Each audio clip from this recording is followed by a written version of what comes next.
नमस्कार, आप देख रहे हैं 4 PM और मैं हूं अभिषेक मिश्रा। बिहार के पूर्व मुख्यमंत्री और केंद्रीय मंत्री जीतन राम मांझी के साथ तो खेला हो गया।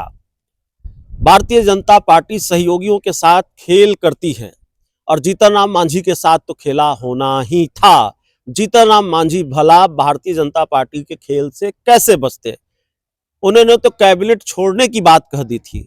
जीतन राम मांझी ने कह दिया था कि लगता है कैबिनेट छोड़ना पड़ेगा। जीतन राम मांझी 20 सीटों की डिमांड कर रहे थे।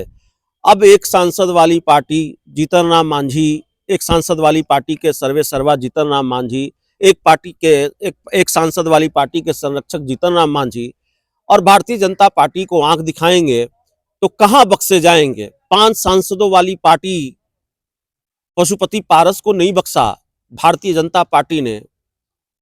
16 सांसदों वाली पार्टी जेडीयू को नहीं बख्शा। 2020 के विधानसभा चुनाव के बाद भारतीय जनता पार्टी ने अरुणाचल में विधायक तोड़ दिए और 5 सांसदों वाली पार्टी चिराग पासवान को भी नहीं बख्शा भारतीय जनता पार्टी ने। जब वफ और कई अन्य मौकों पर वो आंख दिखाने लगे तो भारतीय जनता पार्टी भी उनके साथ सहमत का खेल खेलने लगी। खैर, जीतन राम मांझी की बात कर रहे हैं और क्यों हम कह रहे हैं कि जीतन राम मांझी के साथ भारतीय जनता पार्टी ने खेल कर दिया है। एक तस्वीर आपकी स्क्रीन पर है। दरअसल बिहार के 30 सांसदों के साथ बिहार के 30 सांसदों ने मुलाकात की है या बिहार के 30 सांसदों के साथ मिले हैं प्रधानमंत्री नरेंद्र मोदी। बिहार के 30 सांसद नरेंद्र मोदी से मिलने गए थे, प्रधानमंत्री नरेंद्र मोदी से मिलने गए थे और इस मुलाकात की जो तस्वीर आपकी स्क्रीन पर है, तस्वीर थोड़ी धुंधली हो सकती है लेकिन इस धुंधली तस्वीर से बिहार की सियासी तस्वीर बहुत साफ नजर आ रही है। आने वाले दिनों में बिहार की सियासी तस्वीर क्या होगी उससे धुंधलापन हट गया है और वो तस्वीर बहुत साफ नजर आ रही है। तस्वीर को जरा गौर से देखिए। प्रधानमंत्री नरेंद्र मोदी के साथ आगे चिराग पासवान हैं, संजय झा हैं, ललन सिंह हैं। जीतन राम मांझी कहाँ हैं? ढूंढने से भी अगर आपको मिल जाएं तो बताइएगा जरूर। हो सकता है आखिरी पंक्ति में हो, कहीं और हो, मुझे तो नहीं दिख रहे हैं। जीतन राम मांझी केंद्रीय मंत्री और जीतन राम मांझी भारतीय जनता पार्टी के लिए बैटिंग करते रहे। चिराग पासवान से दुश्मनी मोल ले ली। जब कोटा को लेकर चिराग पासवान बयान देने लगे, वक्त को लेकर बीजेपी को आंख दिखाने लगे, तो जीतन राम मांझी खुलकर बीजेपी के लिए बैटिंग करने लगे और उन्होंने चिराग पासवान से पंगा ले लिया। लेकिन जीतन राम मांझी को हासिल क्या हुआ? जीतन राम मांझी को 20 से ज्यादा विधानसभा की सीटें मिलने जा रही है क्या बिहार में? ये सब संकेत बीजेपी अब दे रही है। बीजेपी बता रही है कि आपकी डिमांड पूरी नहीं होगी, आपको नहीं मिलेगा। और जीतन राम मांझी तो ऐसा लगता है कि एनडीए से ही आउट कर दिए गए हैं, फ्रेम से ही आउट हो गए हैं। फ्रेम से आउट हो जाने का मतलब बहुत कुछ होता है।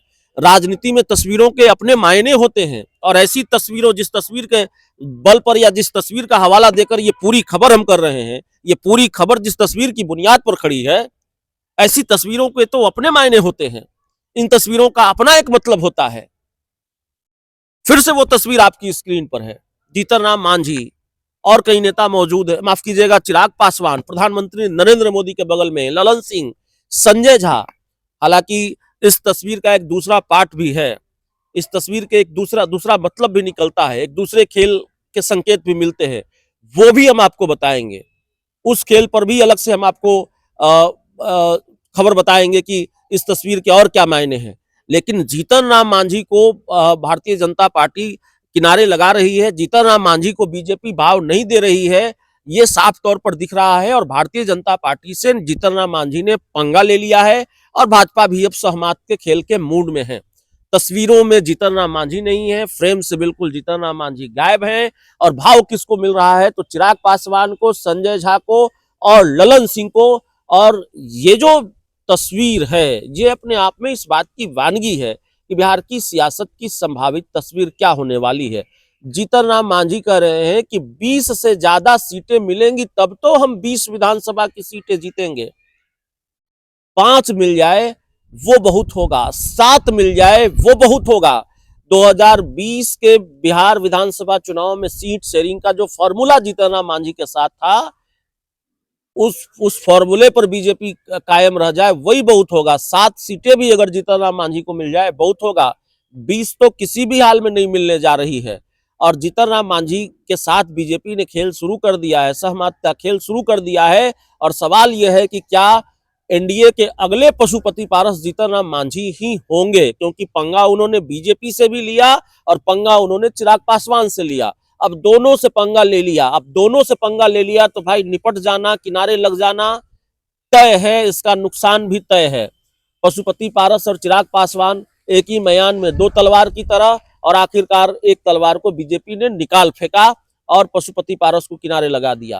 तो अब अभी भी स्थिति वही है, चिराग पासवान और जीतन राम मांझी दोनों के बीच आर पार की लड़ाई, दोनों एक ही मैदान में दो तलवार की तरह है। तो क्या अगले पशुपति पारस जीतन राम मांझी ही हैं और वो किनारे लगा दिए जाएंगे, पशुपति पारस बनने की राह पर हैं? और क्यों नहीं इस तस्वीर के जरिए ये माना जाए, इसको एक संकेत के रूप में समझा जाए कि जीतन राम मांझी को भी सबक सिखाने का फैसला या जीतन राम मांझी से भी आर पार का फैसला बीजेपी ने कर लिया है। उनको किनारे लगाने का, उनको अगला पशुपति पारस बनाने का फैसला बीजेपी ने कर लिया है।